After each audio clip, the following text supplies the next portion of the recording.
At Verizon, anyone can trade in their old phone for a new one on us with Unlimited Ultimate, which means everyone in your family could get a new phone and stay on your family plan, keeping you close. Hey, Mom, you seen my toothbrush?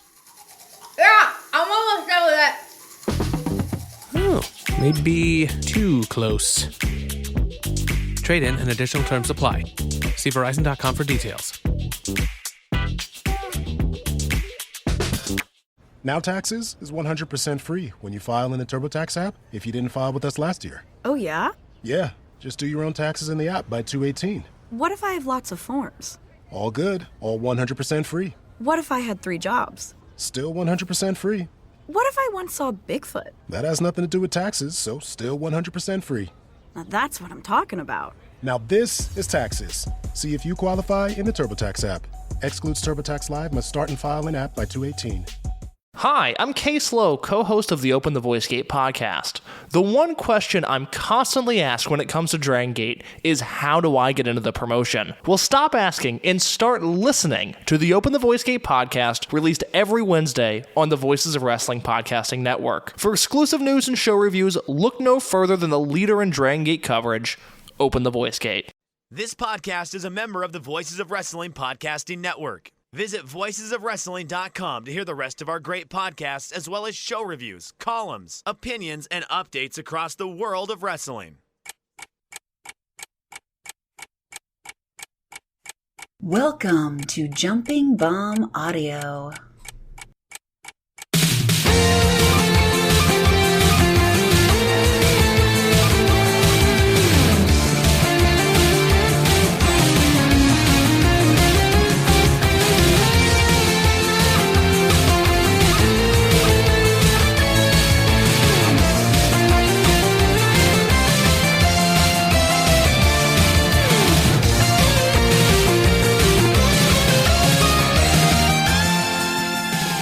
Hello and welcome back to Jumping Bomb Audio, the #1 show all about the world of Joshi Pro Wrestling. It is our first episode in the year 2025. My name is Taylor, and I am joined, as always, by my good friend and co-host, Kelly.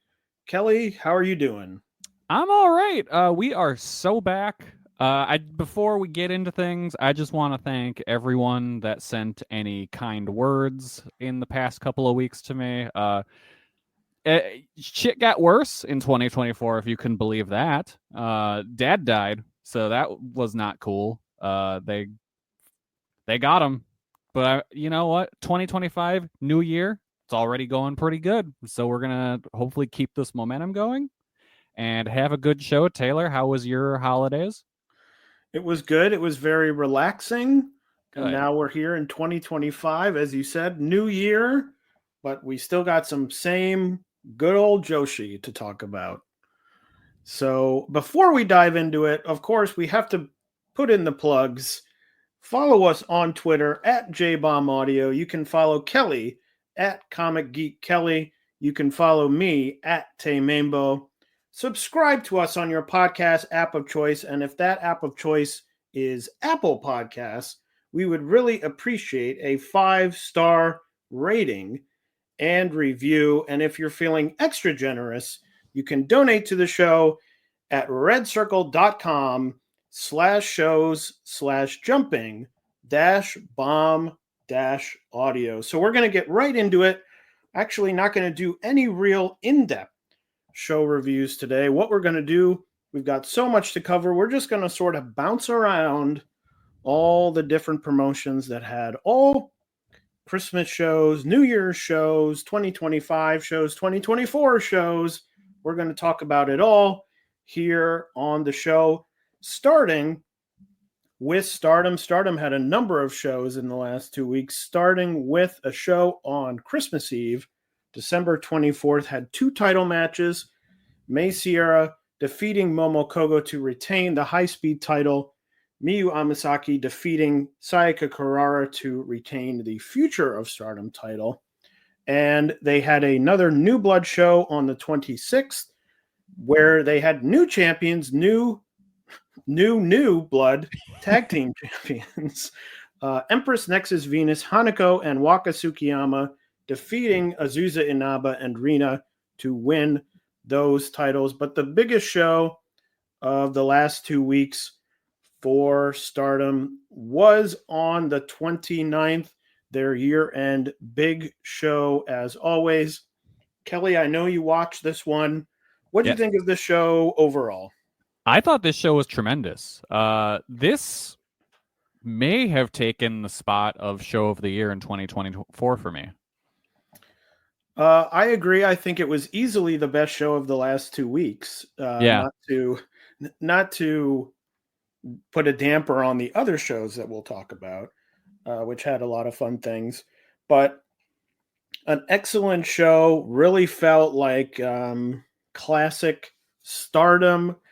Most importantly, number one thing, hot crowd. Yes. Hot crowd. I was like, whoa, this is really fun. The crowd is into it. There was a lot of people there. I think it was 4,028. If I remember correctly, it was up there. They had a lot of people. They were into it. They were making noise. I was like, yeah, this is great.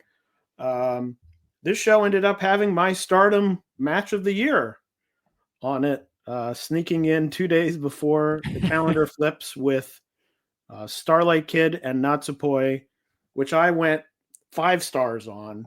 Nice. I loved that match. What did you think of that match? I loved it. I thought it was great. I went 4.5 on it. I don't know. It was just, I don't know why I hated it. I'm sorry. Yeah. But no, I thought it was fantastic. I thought Starlight Kid, her limb work in the early going was so good that I was convinced she was winning when she had the stretch muffler on Natsupoi. I thought like that was it. That was over. It was done then. And then the match kept going, and I was kind of surprised because it was just like the limb work was just so effectively done. And like just it's one of those where it's like, yeah, these are two of the best the company has. Of course this is going to be fucking awesome. Yeah, I just thought it was great. I thought it was great drama. I thought that was a big thing. You know, obviously the action was good, 2 very good wrestlers, but I thought it was great drama. One of the notes I wrote was literally hot dog with an exclamation point. So a match that was my favorite match on the show, my favorite match of the last 2 weeks, very easily. Some interesting other things happening on the show. I will say, not to beat a dead horse, but that hardcore match, Natsukatora and Micah, they should be doubling Micah's paycheck. Yes. She worked so hard in that match to make Tora look good. That was an all-time carry job. Almost nothing. Yes. Because I was like, oh my God, she's not even going to bleed. And then, you know, she went out and she came back in and it was like one little stream of blood. And I was like, come on. I have in my notes, she works light as a feather and had one of the saddest blade jobs you've ever seen. You know, Mike is in there like gushing everywhere, white pants. I'm like, oh, this is so good. Taking bumps. I really liked the match. I went 4 stars, but I was like, you know, if it was a equation, it would be like 3 3/4 Micah, 1/4 Natsukatora. Yeah, I was at 4 1/4 on this, and I think it's the best match I've ever seen that has one half of the people in the match being fucking terrible the entire time. Like, this is the kind of match that she should be having with the character she plays, but she's so bad at it. It's like, just like I said, the saddest blade job I've ever seen. And Micah just so embraced the plunder brawl. Like, if she hadn't, this would have been horrible. And like, to me, the moment that really kind of drives home how fucking terrible Natsukatora is in this role, once she beat Micah, she was trying to get up, and the barbed wire that she wrapped herself in was stuck in Micah's gear, and she was too scared to pull it out herself and had to have the referee do it. That's what I was like, yep, you were not this person. You were playing a character, and you were very bad at it. I also have to say something very controversial about this show.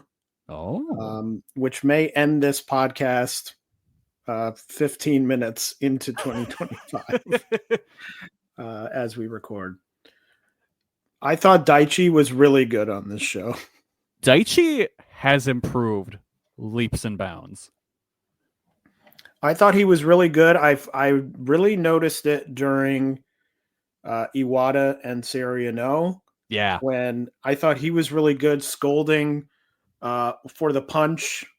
And then, they got in a confrontation. Another match I really liked. I went 4.25 on that match. I was 4.5 on that one. I also wrote hot dog on that match. So I guess I was just in a hot dog type of mood. That was a hot dog match. Those two, I've never seen two wrestlers so effectively convey hate for each other the way those two do.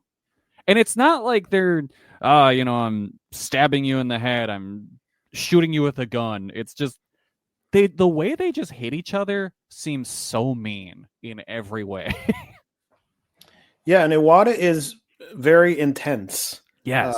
Which was really great for this match. I will say the other Daichi thing, which I just thought of, which I hadn't made a note of, I think it was one of the near falls in Starlight Kid and Natsupoi, where he was counting and he got so close to 3. Yep. And I was like, buddy, you are trusting them to kick out at the exact right time. Because if they were half, maybe not even half a second later, if they were an eighth of a second later, you've just looked like you've counted to 3. Yeah. No, Daichi showed up to work, and he was very good on this show. And I'll talk little bit about him on the 1-3 show when we get there. But I was impressed with Daichi. I thought he was very good. We didn't even talk about. I thought a great tag title match to open the show proper. The thing I said that they should do back when they had that other good tag title match, and I was like, they should always start the show with these. Yep. And it was another good one. Yep. So I'm right. And they they strapped up Wingori, so that's fucking awesome. Now, Kelly, interesting question. Did you watch the pre-show matches? I watched the Rana Yagami Sayaka Kurara match, and I thought it was fine. Time limit draw. Why? Yeah. The pre-show was like 45 minutes long. Uh-huh. And I was like, why is this happening to me? Yeah, because I saw the YouTube upload where it's like the 2 pre-show matches and the first match, and it was like an hour 37 or something. I was like, what the fuck? The only other question I had in the pre-show, and this doesn't even really have to do with the match. I thought of it during a match, but having nothing to do with what was happening in the match. Can we talk for a brief second about Yuna Mizumori? Yes. Look, I understand she's probably making more money. Mm-hmm. I understand there's probably benefits that we are not seeing. I'm sure. What was that? 4 years ago, we were on the show being like, she's the wrestler of the year. She is now doing almost nothing. Yeah. She now looks like every other Stardom mid-carder. Sure does. In the company. I see her at ringside, like just for other matches, and forget that she is who she is. So I'm just saying, put aside the fact that she's probably doing better financially. Mm-hmm. Stardom may have better systems in place to help her with her life generally. Although I don't know, maybe not. Yeah, who's to say? Was going to Stardom the right decision? I don't know. And I had a little bit of hope for her because she was in the 5-star this year. So I was like, maybe that'll lead to something, and it sure didn't. I don't know. It's one of those things where I'm like, damn, I sure hope Mei Suruga never goes to Stardom. Although it seems like Mei Suruga would go to Tokyo Joshi. You'd hope. If she went anywhere, You'd hope. seemed. Honestly, although maybe not. I think Yuno would have been a great fit for Tokyo Joshi. Yeah, but that was just something that came up as I was watching her sort of putz around in the opening match. Yeah. And thinking, oh, she looks now very much like the gear, especially it really was the gear that I was like, oh, this is like everyone else's gear in the whole company. Mm-hmm.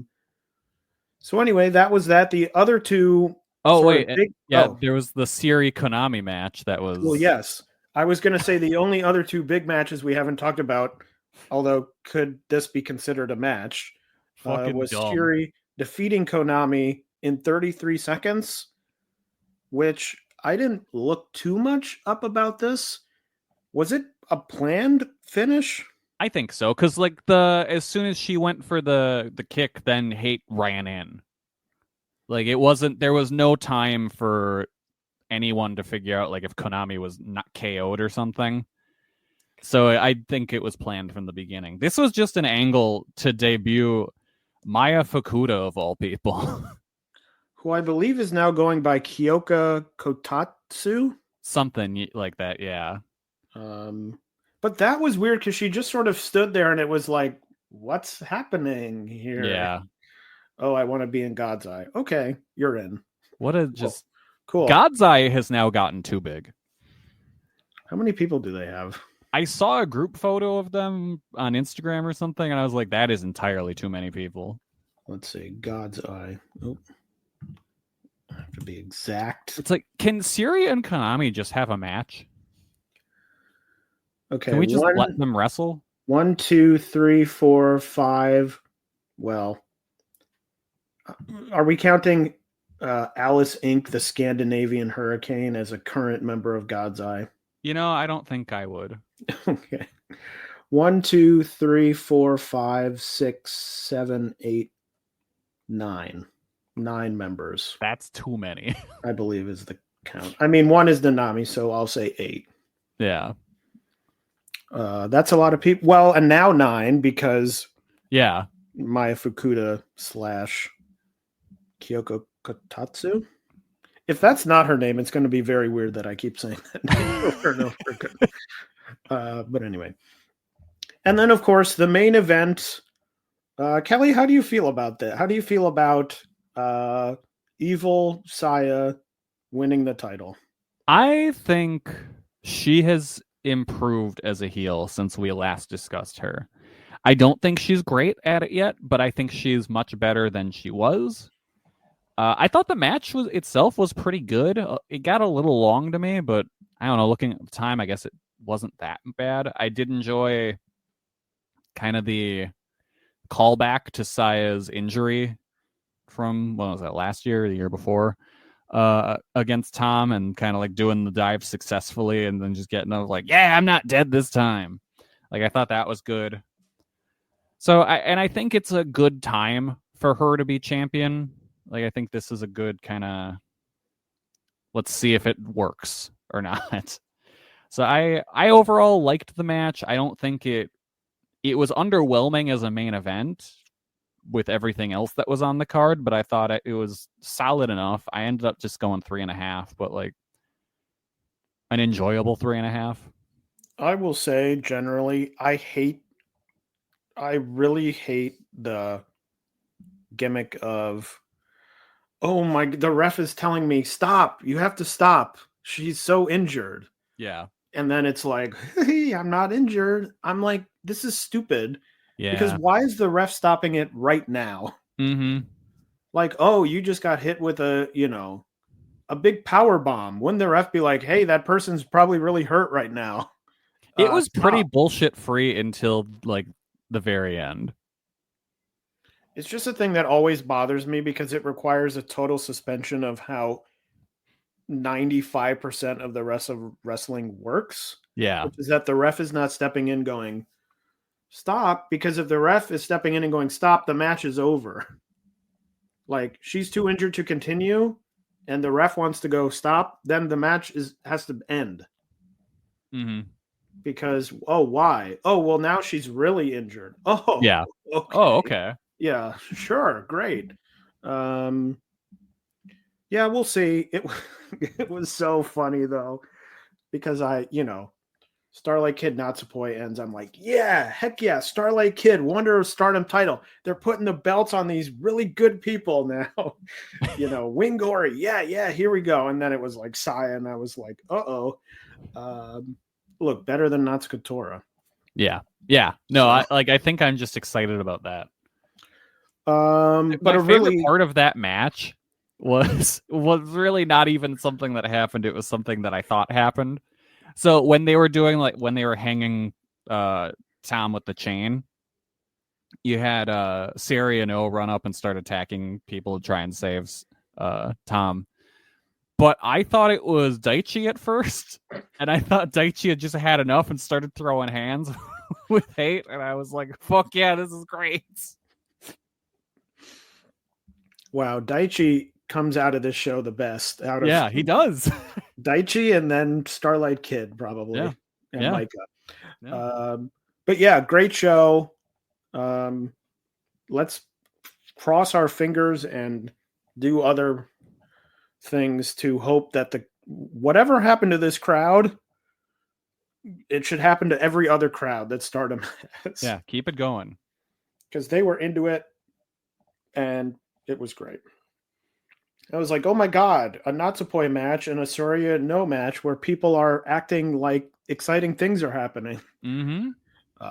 So that was great. Everyone's awake. Yeah. But that wasn't all the Stardom for the last 2 weeks. They also had a show on the 3rd, which Kelly, I know that you watched parts of. Yes. I fired this one up because I wanted to watch the Tom versus Unagi match. And when I fired that match up, I saw that Daichi had a bandage wrapped around his head. And I was like, wait a minute, what? And then I looked at the card and remembered there was a Dump Matsumoto match earlier. And I was like, no, Daichi didn't get color, did he? So I had to go back to that match. And sure enough, one of the very first things that happens in that match is Dump Matsumoto stabs Daichi in the head. And then he ran the razor for this business and spent the rest of the match making counts with only one hand while he used his other hand to keep the blood in his head as it was pouring down his face. So much better than Natsuko Tora. So yeah, Daichi rules now. I'm big Daichi fan at the moment. Also, that match that had dumped Matsumoto, it was the Cosmic Angels team of Natsupoi, Sayaka Kurara, and Sari Ano defeating Dump Matsumoto, Zap, and Natsuko Tora. The other thing of note for that match is Sayaka Kurara pinned Natsuko Tora, which was not the result I expected at all. It was the exact opposite result I expected. Especially seeing that Natsuko Tora came out, beat Micah, and then immediately loses to Sayaka Kurara. But then I think that set up for their Shinkiba show. I think it sounded like some sort of, maybe it's a singles match between Dump and Kurara, which could be awesome.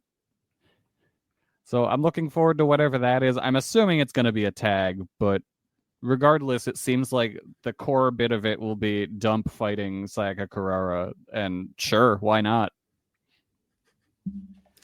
All right. Well, Yeah. that's Stardom for the last 2 weeks. Oh, wait, no. I still need to talk about the super delicious singles match. Oh, well, take it away, please. Yes. Tom Nakano defeated Unagi Sayaka in what was billed as a super delicious singles match.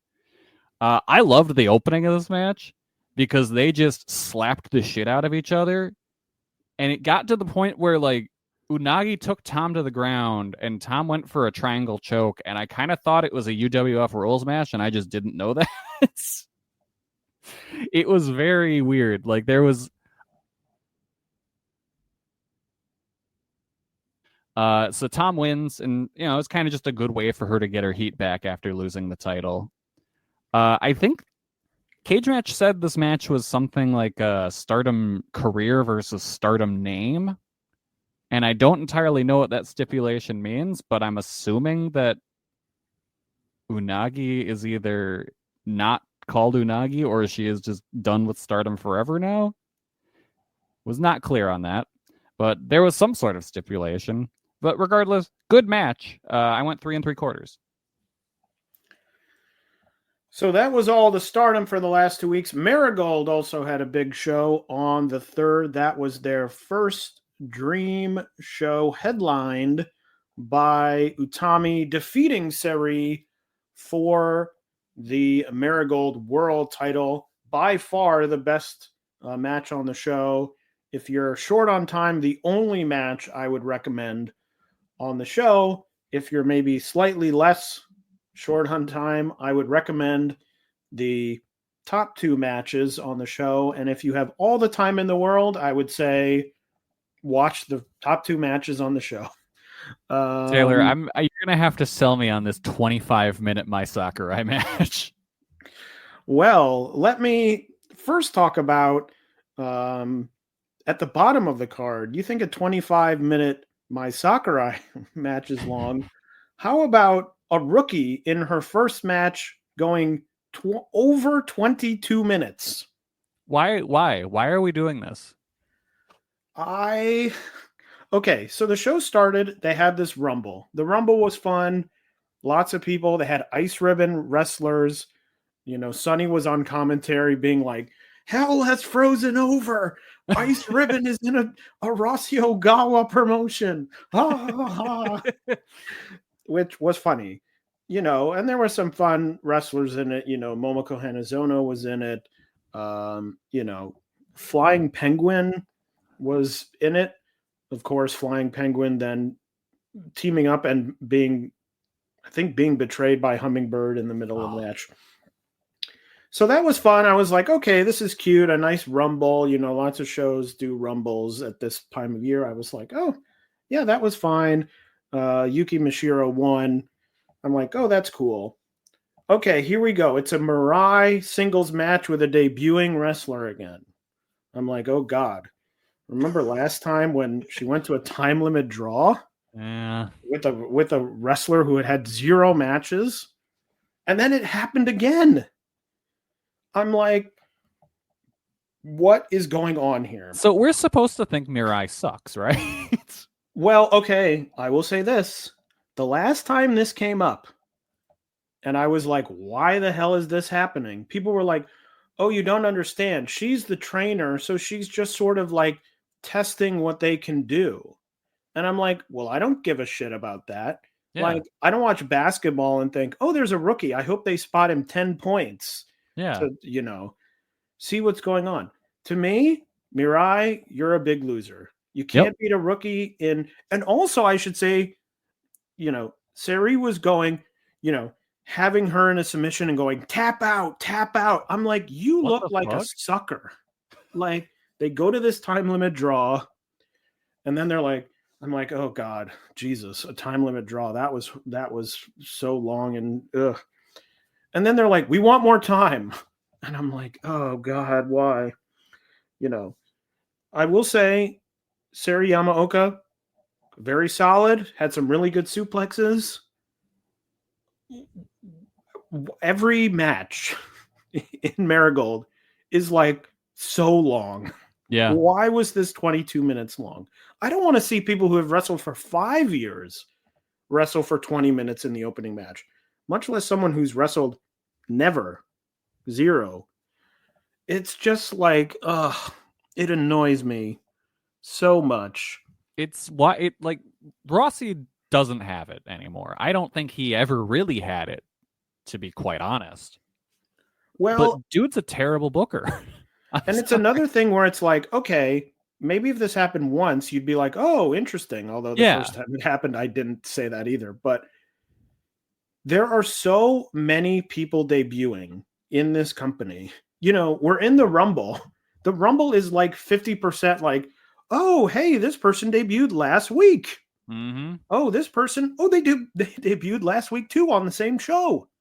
Oh, and also we also have these 15 other rookies who have all debuted in the last 3 months.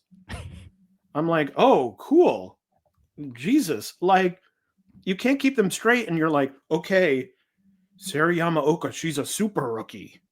And I'm like, okay. haven't you already had like 4 or 5 super rookies in this company in less than 1 year of existence? Like, I just want a wrestler to show up. Like, it was almost like, oh, Yuki Mishira, I'm so glad she's here. She's someone I know is good, and she isn't someone who's been wrestling for like 5 seconds or wrestling in a company that, quote unquote, doesn't do wrestling. Mm-hmm. And I was just like, so this started me off on such a bad foot with this show, because I was like, what the hell is this? But I will say, I did like the Superfly title match. Victoria Yuzuki winning, beating Natsumi Shozuki to win the title. I will say, starting to feel a little bit like Victoria Yuzuki is got a bit of Sabu in her. Oh, okay. Okay. And that she botched, I believe, 4 or 5 things in this match. She got through, I think 1 or 2 of them. One, she did a springboard and she slipped, but still managed to sort of hit a drop kick, and that was fine. They were on the top rope and they fell off the top rope. That was one. She went to do the best moonsault ever. Christopher Daniels' best moonsault ever, and slipped on the ropes. And it's just one of those things where it's like, this is a person, she is very good. She's a young, very young wrestler, quote unquote, super rookie, that is now being depended on to be like the 5th best wrestler in this company, because Which there's is ridiculous. No one. Because they have like no one in the company. Yeah. So I liked the match. I went 3 3/4. I thought it was a very good, solid match, but I'm like, Victoria Yuzuki is going to like hurt herself if she keeps doing this. Is what I thought. That was my big thought in that match. That was really the only other match on the show that I thought was sort of notable. Bozilla and the debuting Tank. Winning the Marigold Twin Star titles from Chiaki and Nagase Nozaki. Bozilla was the best wrestler in the match, which will tell you what was going on with everyone else. Was it cool to have the Rev show up to introduce Tank? I will say, very problematically, when they were introducing Tank, the announcer said her nickname, which at first I thought, because I knew she was European, I think she's from Holland. I thought they announced her as the Aryan Lady. Oh. And I was like, uh-oh. But then I realized her nickname is the Iron Lady. Which I thought is also problematic, because that was the nickname of Margaret Thatcher. Anyway, Tank is very tall. Okay. That's is she built like a tank, or is she just tall? I would say that she has some muscle. Because like Bozilla, you could call tank. Bozilla's built like a tank. Bozilla, you could call tank, and let me tell you, a thing to watch from this match would be Bozilla's entrance, because she came out with like the Imogen Joe mask from Mad Max, and it literally had smoke coming out of it, and I was like, this is pretty cool. That sounds cool.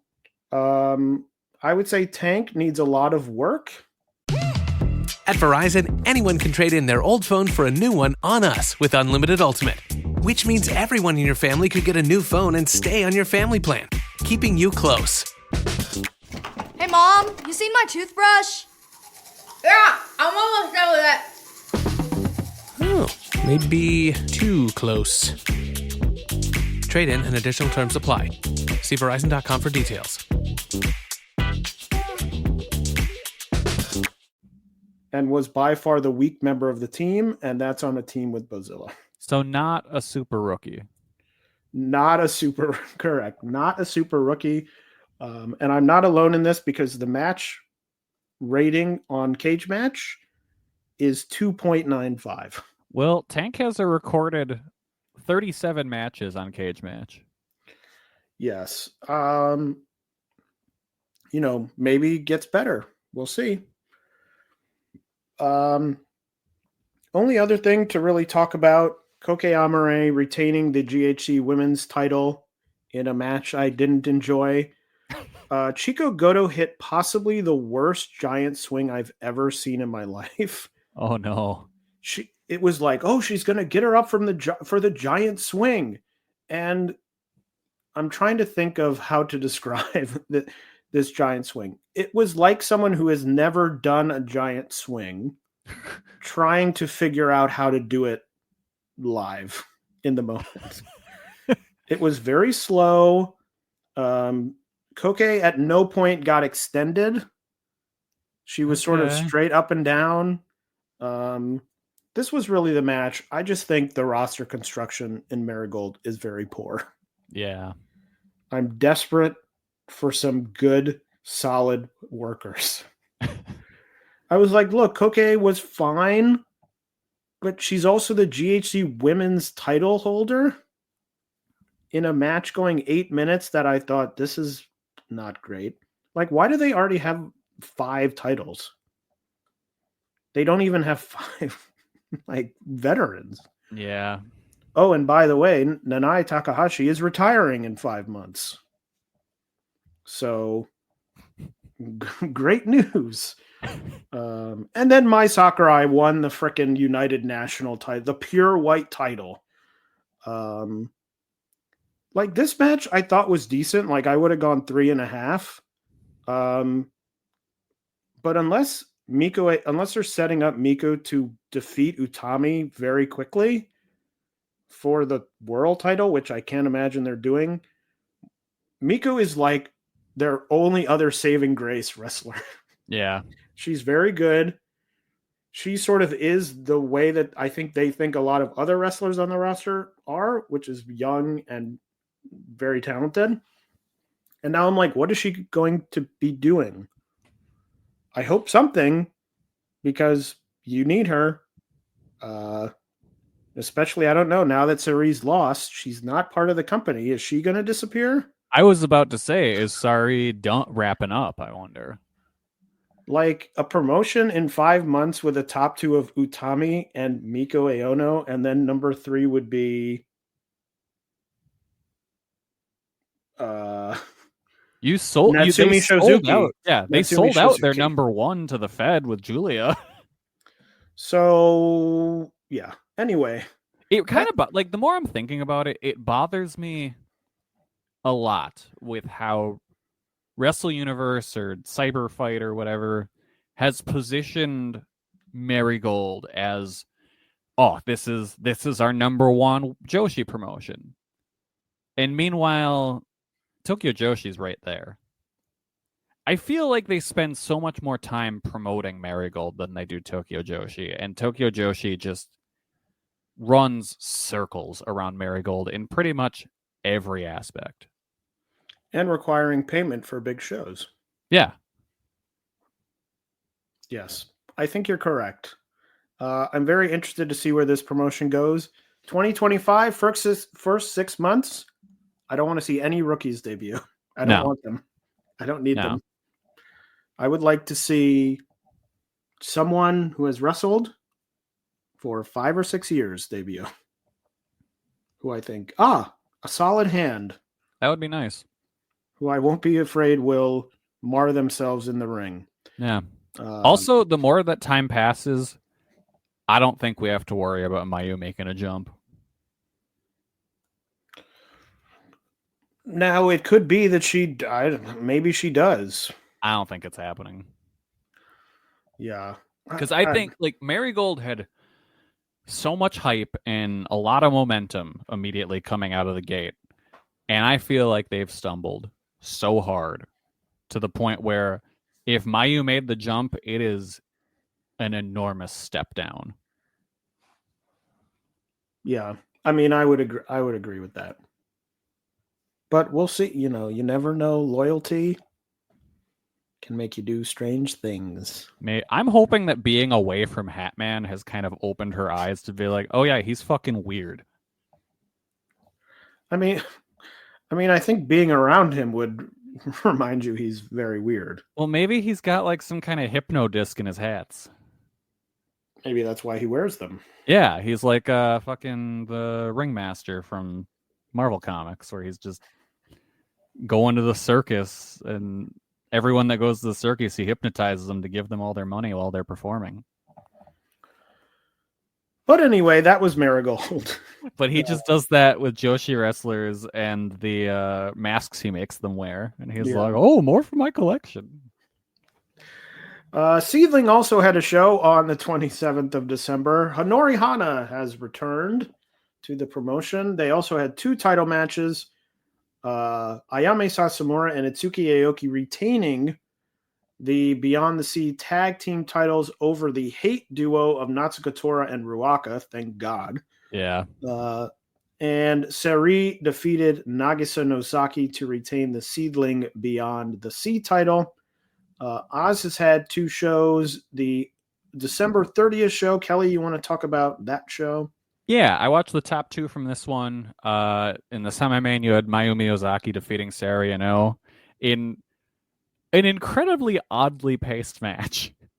Like, I enjoyed it, but I would have so much trouble recommending it to people because of just the Oz shenanigans. But, like, it was weirder than normal because you had police and someone whose name escapes me at the moment come out to attack both of them. Because it's like, oh, hang on.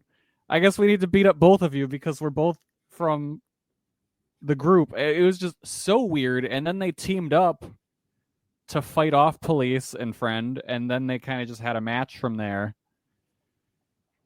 Yeah, like I enjoyed it, but it didn't come anywhere near close touching their match from a couple of years ago. I ended up just going 3.5. And then in the main, you had the Oz Academy tag title match where FWC of Stardom, Hazuki and Koguma defeated Ryo Mizunami and Sona Kakato to win the tag titles. And this was great. It's really cool to see FWC and Oz, and like seeing Mizunami and Hazuki square off was awesome.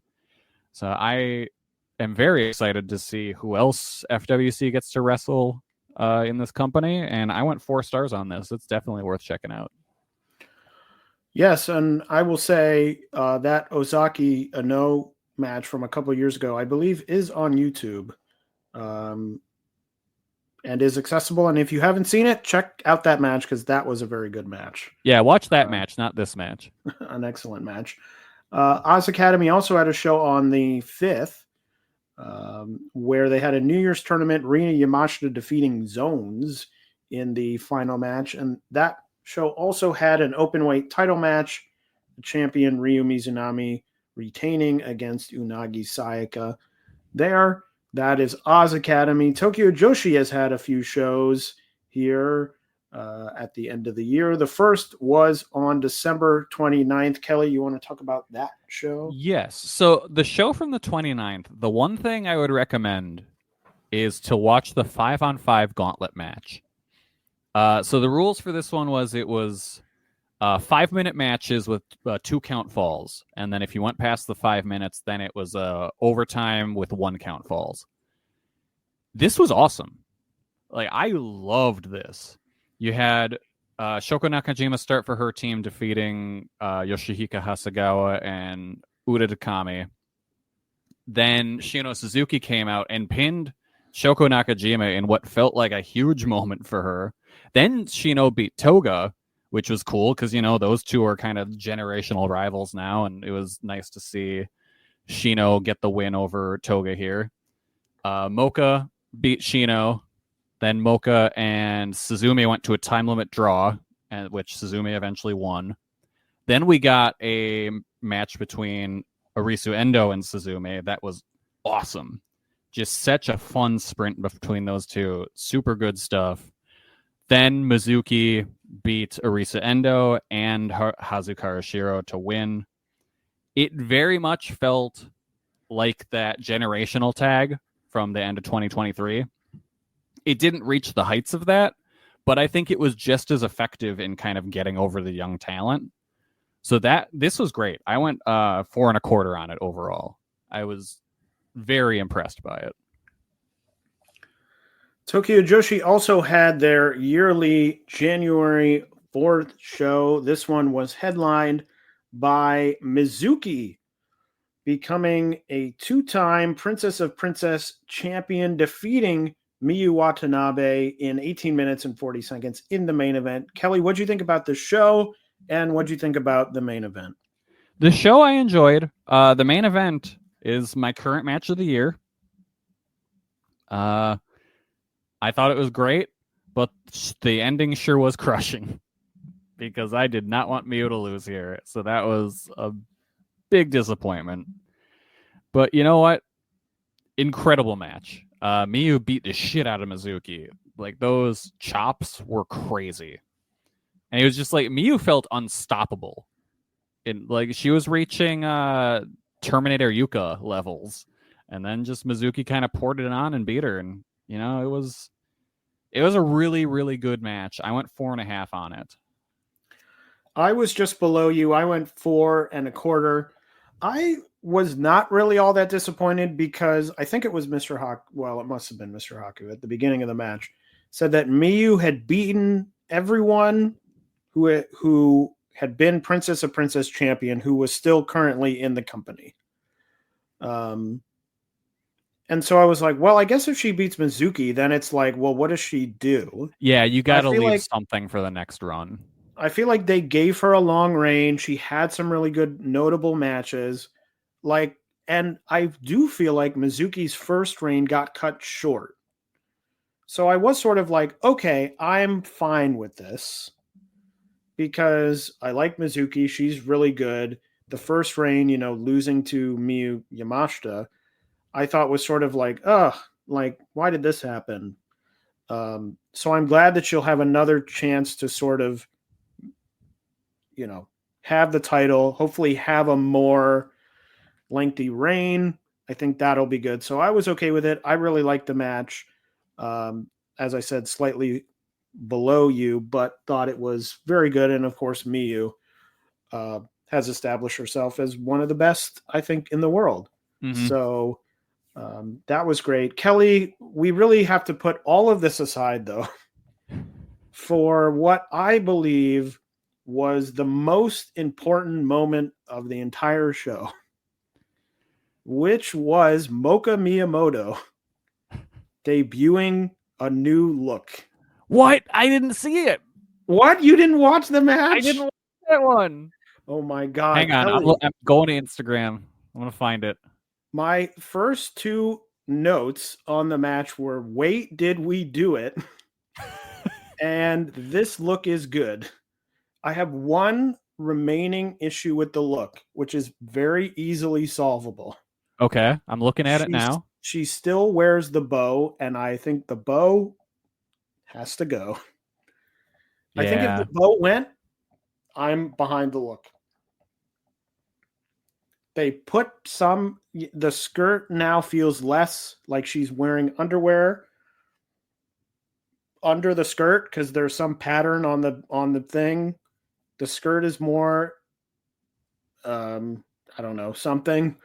She's sort of wearing a karate top, you know, dyed the hair. I'm like, I can get behind this. Even Haku at the beginning of the match was like, I wonder if she's going to take the bow off before she wrestles. And then she didn't.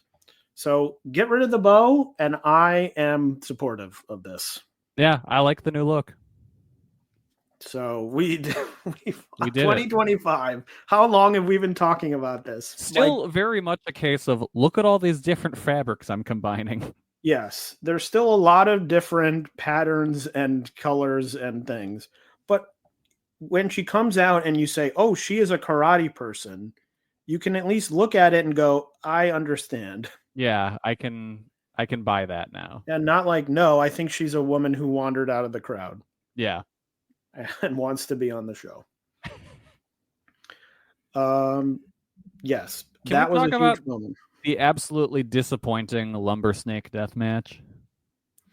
I thought it was fine, but I just have to say, you can't start the match saying, "Oh, I'm going to turn you into Viper Misao," and then not do that at the end. Yeah. I was like, oh, I can't wait to see that.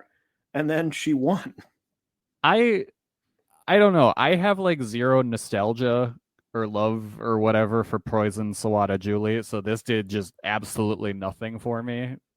And like this is their New Year's nonsense match is always one of my most anticipated matches of the year. So this was very disappointing for me personally. I mean, I thought it was fine. I mean, I think at this point now, I believe this was the 6th one that they've done. I'm like, they're probably sitting back there going, what the hell can we do? It's sad to see that the same season we saw their match and the Great Space War were both kind of bad to me. Like, I need someone out there to do some good nonsense for me. I did laugh. I don't know if they did this last year. I think they may have done it last year, but announcing the match for next year right after the match ends, being like, Shoko Nakajima will face off against Hyper Masao. Good. Perfect. Is very funny. Yuki Arai Suzume. Suzume, new champ. You did it. Tokyo Joshi said, Yuki Arai, you're leaving SKE 48. Dunzo. Worse than trash to us now. But an interesting win. I was not expecting it. No. It sort of makes sense, but I was not expecting it because I sort of am behind the story of, Daisy Monkey, bad singles wrestlers, good tag, not bad singles wrestlers. Yeah. Lesser singles wrestlers, very good tag wrestlers. But, maybe this is she has a good title reign, she drops it, and then they're like, okay, now I'm super powered and let's win the tag titles again. Yeah. But just an interesting, if 121 Million were not tag champions, if literally anyone else was, I would be like, this is a fascinating group of champions. Mm-hmm. Suzume, now Mizuki. Just very interesting. I'm excited for Suzume because I'm sure the matches will be really good. I think a lot of times with the title, people win it who you're like, well, hopefully they'll have some good matches because they're getting better. Suzume is like, she's really good. I'm sure she'll have great matches unless they put her up against Allie Catch or something. Like, we'll get a great match against Endo at some point. Yeah, certainly. I hope they do that. You gotta do it. Part of the story. Yeah, you gotta do it. So that was good. I don't know if I was crazy about the match itself because it sort of still has that Yuki Arai ceiling on it, but I went 3 3/4 on it. I thought Arai was actually really good here, and she kind of felt like a grizzled champion who just wanted to put Suzume away to extend her run. Like, it didn't even feel like she was interested in having the match. She was just like, I'm gonna fucking boot this little B person in the face until they stay down. And Suzume ate a lot of boots in this match. And then what'd you think of the tag semi-main title match? Yeah, I actually liked it. I went 4 liked stars. it. I went 3. I was 3.5. I think it was hurt by there being absolutely zero chance that 121 Million was losing. Yeah. Zara Zucker, great find. Another great find. I'm like, wow, Tokyo Joshi has all these great finds. But I guess when they stink, they don't stick around. So you don't really think about them. I got really bummed good. out again that Zara Zucker is headed to the Fed eventually. ID, WWE ID. Yeah. Yeah. And it's like, okay, another fucking thing about Marigold. Like, Tokyo Joshi can get Zara Zucker and Masha and all these decent to very good Gaijins, and Marigold is like, I don't know, we got Tank. Yeah, but the problem is Zara Zucker is not very tall. Yeah. And you have to be tall to be a Gaijin in Marigold. Yeah, that's true. You have to be a very tall European person. Yeah, that's another part I forgot about. Because also Nightshade was in the Rumble for Marigold. Oh, yeah. She fits. Yeah. So I was like, okay. I was like, yeah. Oh, and I should also say, I believe the first Utami title defense is going to be Utami versus Tank. It's gonna suck. That was the angle. Why would you do that? And That they're was the gonna go angle. like 25 minutes. Yeah, that was the angle after the show. What the fuck? Anyway, Tokyo Marigold Joshi sucks so bad. The Tokyo Joshi show, very good. I think it's different where the 1-4 show used to have to be like, okay, this is their one big show of the year. It better be really good. Now it's like, oh, now we're going to have another big show in 2 months. So they don't have to be like, it wasn't the best Tokyo Joshi big show they've ever put on, but I thought it was very solid. Yeah, it was good. Yeah. And they did announce Bullet Train Wrestling. Hell yeah. Will be coming to Tokyo Joshi on February 15th. So very soon. The match will be Miyu. Well, I'll do it in this order. Miyu Yamashita, Maki Ito, Yuki Arai, and Max the Impaler versus Miyu Watanabe, Mizuki, Aja Kong, and Kelly. Do you know the last person in the match? I'm gonna go Raku. Correct. Of course, they're getting on a train. It must be Raku. I think that'll be great. Yeah, that sounds awesome. That'll be a lot of fun. Up Up Girls debuted a new song with lyrics by Hyper Masao. That was fun. Probably the only other thing to talk about, Mifu Ishida, formerly of Ice Ribbon, debuting in Tokyo Joshi. I think a solid pickup. Yeah. Not a home run one, but we talked about they need mid-carders, and I think that she'll be a good fit in there. So... oh yeah, my only other, I'm looking through the rest of my notes. My only other notes was for the Aja Kong, Mihiro Kiryu, Haruna Neko versus Palm Harajuku Raku and Yuki Aeno, where my first note was, has Aja Kong ever been on a worse team in her whole career than Haruna Neko and Mihiro Kiryu? But I enjoyed the match, and my note was probably the best you could ask for from this collection of talent. So yeah. I enjoyed it. What else happened? Sendai Girls had a show on the 5th. That had a tag team title match. Mio Momono and Yurika Oka defeating Dash Chizako and Hiroyo Matsumoto, the Reiwa Ultima Powers. Ice Ribbon had their annual Ribbon Mania show. Yuki Mashiro defeating Misa Kagura to retain the Ice Infinity title. Hamako Hoshi and Makoto retaining the tag team titles over Sumika Yanagawa and Yuko Sakurai. So that was that match. Wave had their monthly first of the month show on January 1st. Saya Kamatani, the Regina de Wave champion, retaining her title against Kohaku. So now a double champion. And Kelly, I know that you watched the New Japan related women's action. So I do you want to talk about that briefly? Yeah. So let's see. On Wrestle Kingdom on the 4th, we had an IWGP women's title match between Mayu Iwatani and Azumi, with Mayu successfully defending the belt. This was just like an all-kill or no-filler match with them going nuts in the limited amount of time they had. So it was awesome. It was a really great sprint. The crowd was into it. Like, if you just kind of close your eyes and imagine the match these two had, it's exactly that. So I went 4 1/4. Great showing in the Dome. And then on the 5th at Wrestle Dynasty, there was 2 women's matches. You had the match that kicked off the pre-show, the International Women's Cup match. It was a 4-way. Momo Watanabe defeated Willow Nightingale, Athena, and Persephone. This is pretty good. Good way to kick off the show. The women had pretty good chemistry, which, with 4 people from effectively 4 different promotions, that's pretty rare to find. We did get like kind of a traditional hate finish where Momo won after a ref distraction, but that's to be expected. Very surprised to see Athena take the fall with how protected she is in Ring of Honor, but it did set up a match between her and Tekla coming up. But yeah, that was pretty good. I went 3 3/4. And then you had on the main show the NJPW Strong and Rev Pro women's titles on the line, with Mercedes Moné defeating Mina Shirakawa. There we go. To take all the belts home. She now has 4 belts, because I think Mina's Rev Pro title was like married with another British women's title.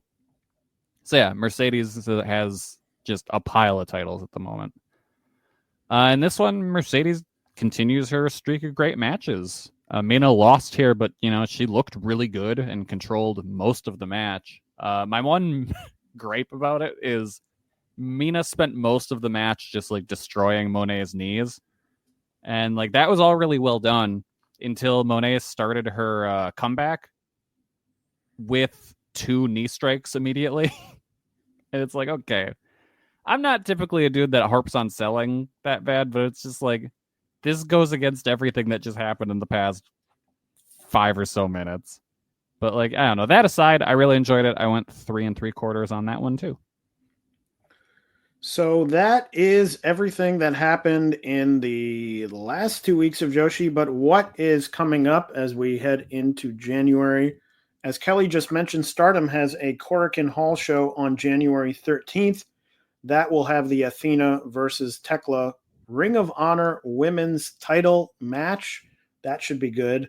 At the time we're recording, nothing else has been announced for that show, although I'm sure that will be coming shortly, and maybe it will be announced by the time the show is out, but right now it is not.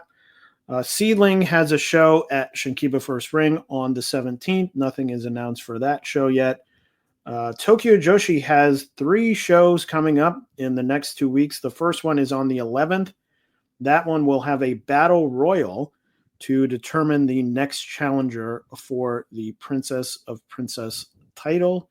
And then on January 17th, we're right back into tournament season. It will be the beginning of the Max Heart Tag Team Tournament.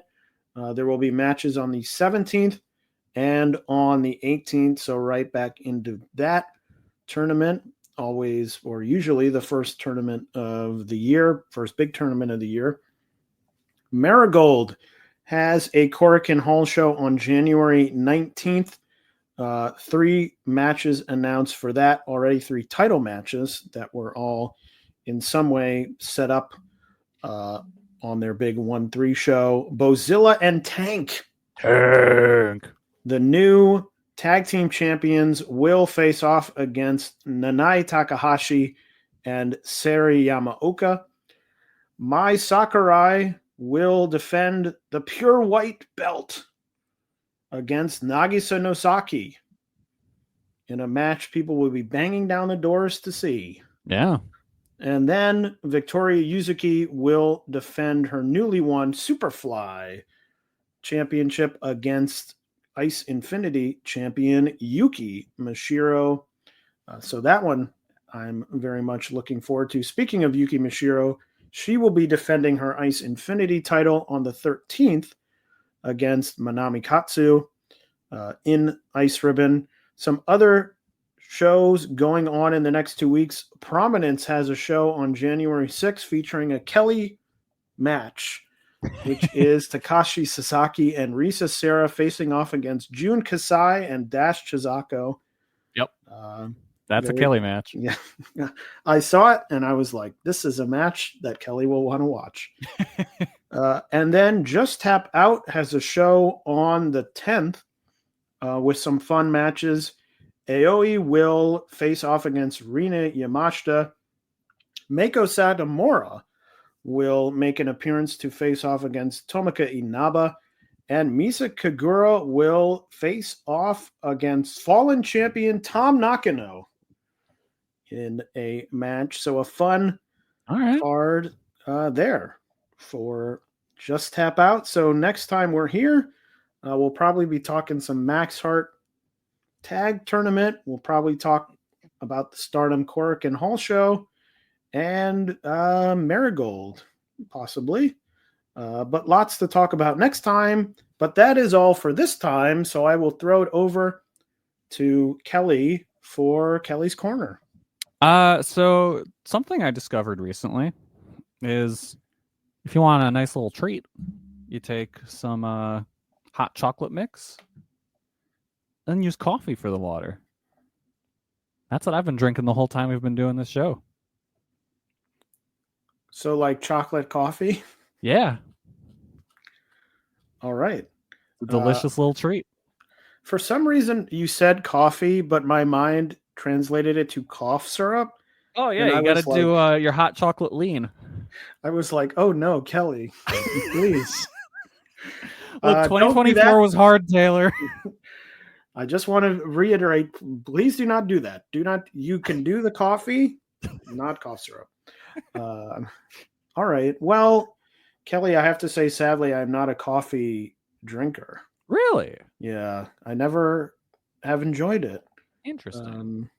So never have. I have a natural energy Okay, that's true. to me that just comes through. I don't need any coffee. Yeah, you're high on life. But it's mostly a taste thing. I don't know. Okay. You know. But maybe with maybe with a lot of chocolate in it. There you go. Yeah. I would enjoy it. Maybe that's the thing that will get me into it. Yeah, I've gotten in the past couple of years, coffee it's been a thing I've gotten really into. You know, I do enjoy the flavored coffee mates. So yeah, and every year I do love putting eggnog in my coffee when it's that time of year. Sad that I can't get nog anymore. It's all gone. Well, this has been Kelly's Corner, and it has also been Coffee Corner. Kelly's Cafe. Yeah. Oh, there you go. Welcome in. But that is all for us for this week of Jumping Bomb Audio. But we will be back in 2 weeks to talk even more Joshi Pro Wrestling. So until then, bye-bye. Bye, everybody. At Verizon, anyone can trade in their old phone for a new one on us with Unlimited Ultimate, which means everyone in your family could get a new phone and stay on your family plan, keeping you close. Hey, Mom, you seen my toothbrush?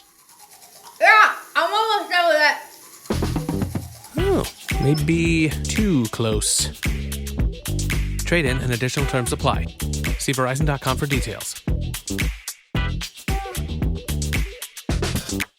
Now Taxes is 100% free when you file in the TurboTax app if you didn't file with us last year. Oh, yeah?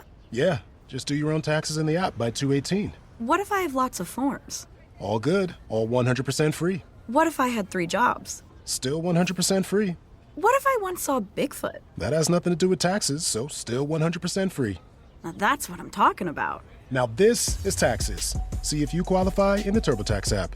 Excludes TurboTax Live, must start and file in app by 2/18.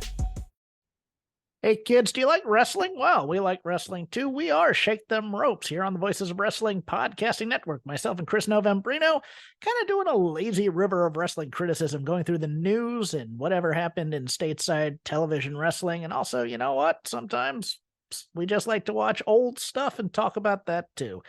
Love for you to give us a listen. If you haven't already, we are Shake Them Ropes here on the Voices of Wrestling Podcasting Network.